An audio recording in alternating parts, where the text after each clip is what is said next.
BIT प्रबंधन जमीन हड़पना बंद करे। झारखंड की धरती एक बार फिर सुलग रही है। रांची के बीआईटी मेसरा जमीन विवाद ने एक ऐसा मोड़ ले लिया है जहां सवाल सिर्फ जमीन का नहीं बल्कि अस्मिता और अधिकार का है। क्या झारखंडी मूलवासी अपनी ही जमीन से बेदखल किए जा रहे हैं? क्या बीआईटी प्रशासन के पास कोई वैध दस्तावेज है? आइए जानते हैं पूरी कहानी इस ग्राउंड रिपोर्ट में। जब विवाद बढ़ा तो रांची के सांसद और केंद्र में रक्षा राज्य मंत्री संजय सेठ खुद मौके पर पहुंचे।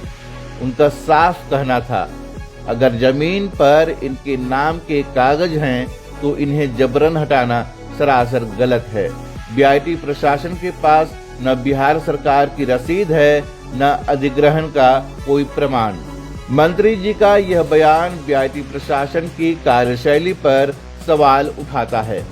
उन्होंने कहा, विकास जरूरी है लेकिन विस्थापितों को न्याय देना उससे भी ज्यादा जरूरी है। बाउंड्री का काम करने का प्रयास किया जा रहा है ना, वो अवैध है। अब यहाँ की ग्रामीण जनता, यहाँ की दीदी लोग बोल रही है, ठीक है हम मान लिया आपका है, आप रसीद दिखा दो।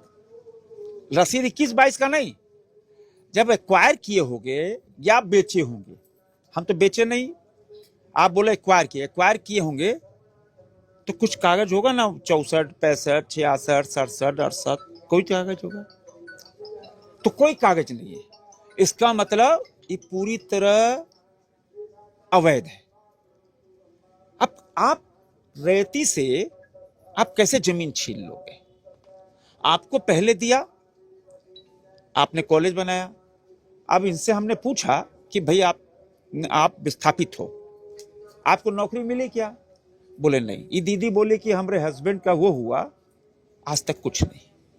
हम विकास के विरोधी नहीं हैं, हम शिक्षा के प्रसार के विरोधी नहीं हैं, लेकिन उसकी आड़ में अगर आप जमीन कब्जा करोगे, होने नहीं। वहीं दूसरी ओर ग्रामीणों का गुस्सा भी अब उबाल पर है।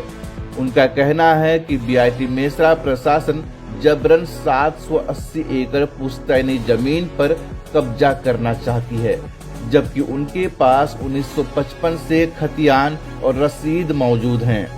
हम लोग भी कोशिश करते हैं कि टेबल टॉक हो, एक निष्कर्ष निकल जाए। अरे भाई, आपने अगर यहाँ स्थापित किया है, आप हम लोग सब जानते हैं कि उनका सब जितना जो आज जमीन है, जितना उनका अंडर में जमीन है, सब फर्जी है। अब बताइए, आप अच्छा से इंजीनियरिंग कॉलेज किसी को शिक्षा देते हैं, आप ही 420 करते हैं और रैयत को आप ही डराते हैं। आपका घर अपने शीशा का है, दूसरा का घर में पत्थर फेंक चल रहे हैं, ये तो उनको समझना चाहिए।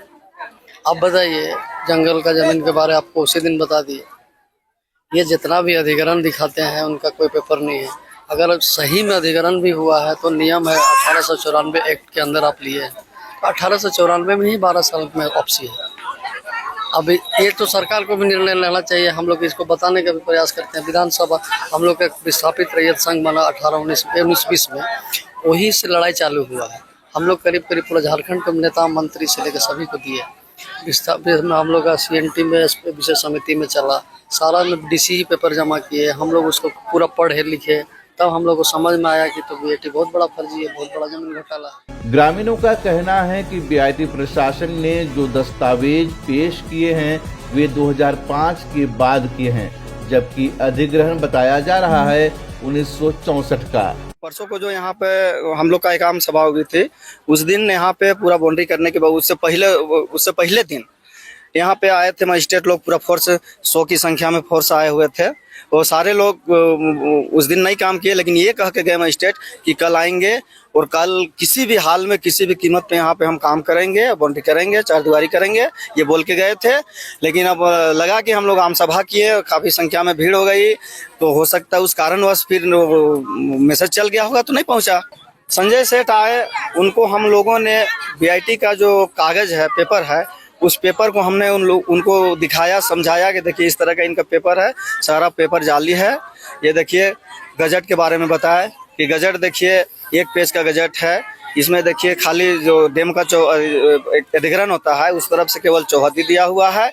इसमें जो एक अधिग्रहण का जो प्रक्रिया होता है या अधिग्रहण का जो गजट बनता है उसमें सारा मेंशन रहता है कि किस रैयत का किस खाता का कितना कौन प्लॉट को कितना रकबा अधिग्रहण किया है वो मेंशन रहता है गजट में, और किस काम के लिए लिया है, उसमें क्या काम होगा, फैक्ट्री प्लेग्राउंड बनेगा, हॉस्टल बनेगा, कॉलेज बनेगा, क्लासरूम बनेगा, ये सारा चीज मेंशन रहता है गजट में। इसलिए वो सब प्रक्रिया इसका गजट में कुछ नहीं, 1 पेज का मात्र गजट है जिसमें केवल टोटल रकबा कुल रकबा 281 एकड़ दिखाया गया है और केवल चौहद्दी चौहद्दी का प्लॉट नंबर दिया हुआ है। लग रहा है कि आप लोगों की जमीन बच जाएगी। हमने देखिए हमने बताओ गजट का उदाहरण भी दिया हमने कि एचईसी का गजट जो हम लोग का डीसी साहब थे छवि रंजन जी, वो जमा किए थे, विधानसभा मामला चल रहा था उस समय जमा किए थे डीसी साहब गजट एचईसी का।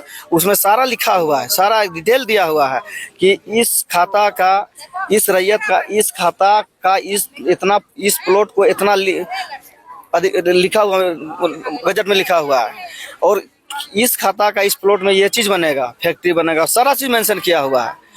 तो वो गजट हमने बताया हमारे संजय जी को, हमने बताया कि देखिए उस तरह का गजट है और इसका गजट देखिए, तो वो बोले कि सही गजट वैसा ही बनता है, ये बात भी हुई।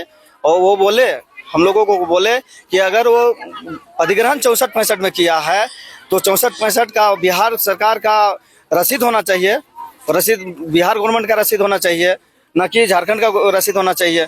उस समय अधिग्रहण किया तो उस समय कहा नहीं रसीद कटा, क्यों नहीं रसीद कटा? वो अभी जो झारखंड का जब झारखंड बना तब का रसीद ऑनलाइन रसीद दिखा रहा है, ऑफलाइन रसीद उसके बाद बिहार गवर्नमेंट का है ही नहीं। बहुत बड़ा है सर, हम लोग को भरोसा भी अब लग गया कि जितना भी आए सब हम लोग को आश्वासन दिए कि आपका जमीन आपका ही रहेगा, बीआईटी का नहीं होगा। अभी संसद जी भी बोले कि हम पूरा सहयोग देंगे, और अगर बीआईटी अगर बोलती है कि मेरा जमीन है तो बीआईटी को आप सब बोलिए कि आप अगर 64-65 में अधिग्रहण किए हैं तो आप बिहार सरकार का दिखाइए रसीद, ये आप उसको बोलिए बीआईटी को। और जो अगर बिहार सरकार का नहीं दिखा रहा है रसीद तब आप उसको मत मानिए, और अगर झारखंड सरकार का दिखाता है, बोलता है कि हम झारखंड सरकार का रसीद दिखाएंगे, तो उसको आप बोल दीजिए कि ये रसीद लीगल है।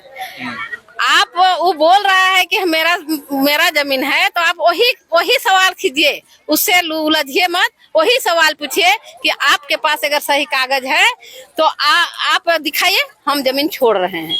तो उस कागज तो दिखाने नहीं सकता है। हम लोग अगले 4-5 दिन के पहले हम लोग बैठे थे उसके पास, लेकिन उस समय भी हम लोग बोले कि आप अपना कागज दिखाइए, और हम लोग को भी बोला कि आप सब कागज दिखाइए, तो हम लोग भी कागज अपना दिखाए और बीआईटी वाला भी अपना कागज दिखाया, लेकिन उसमें मतलब बीआईटी का कागज एकदम मतलब गलत था। न सीएनटी एक्ट का पालन हुआ, न ग्राम सभा की सहमति ली गई। ये पूरी प्रक्रिया ही सवालों के घेरे में है। सवाल ये है कि अगर जमीन का अधिग्रहण सही था तो सरकार और प्रशासन पारदर्शिता क्यों नहीं दिखा रहे? क्यों बार बार दस्तावेज छुपाए जा रहे हैं? क्या वास्तव में एक बड़ी संस्थान के नाम पर गरीब और मूलवासी रैयतों को गुमराह किया जा रहा है? झारखंड की माटी पर हक की ये लड़ाई अब निर्णायक मोड़ पर है। क्या सरकार न्याय करेगी या फिर ये आंदोलन और तेज होगा? आपकी क्या राय है? कमेंट करें, इस वीडियो को शेयर करें और आवाज बने झारखंड के ग्रामीणों की। मत भूलिए, माटी है तभी पार्टी है। अगर आप झारखंड की असल आवाज सुनना चाहते हैं तो चैनल को अभी सब्सक्राइब कीजिए और बेल आइकन दबाना मत भूलिए। मिलते हैं अगले वीडियो में, तब तक के लिए जय झारखंड, जय भारत।